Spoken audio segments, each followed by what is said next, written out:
অভিষেক টেস্টের ২ ইনিংসেই 50 আর পরের সিরিজে ধ্বংসস্তূপে দাঁড়িয়ে করা ১৫০ রানের সেই ইনিংসের পর সরফরাজ খান বনে যান ভারতের নতুন হিরো। কিন্তু সেই সিরিজের পর হঠাৎই হারিয়ে গেলেন ঘরোয়া ক্রিকেটের এই পারফর্মার।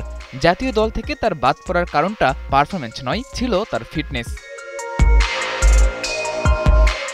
কথায় আছে, দাগ থেকে যদি ভালো কিছু হয় তবে দাগই ভালো। ভারতীয় ব্যাটার সরফরাজ খানের ক্ষেত্রেও ঘটেছে তেমনটাই। পারফরম্যান্স করেও জাতীয় দল থেকে বাদ পড়ার সেই ক্ষোভেই শুরু করেন নিজের ওজন কমানোর মিশন। আর সেখানেই দেখিয়েছেন চমক। মাত্র ২ মাসেই কমিয়েছেন প্রায় ১৭ কেজি ওজন।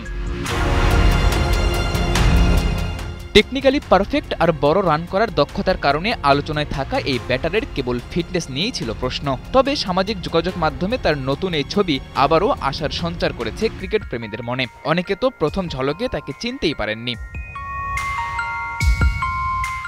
ইংল্যান্ডের মাটিতে সেই সুদর্শন করুণ নায়াররা যখন ব্যর্থ, ঠিক তখনই সরফরাজ খানের এমন ছবি বিসিসিআই নির্বাচকদেরও ফেলবে চ্যালেঞ্জের মুখে।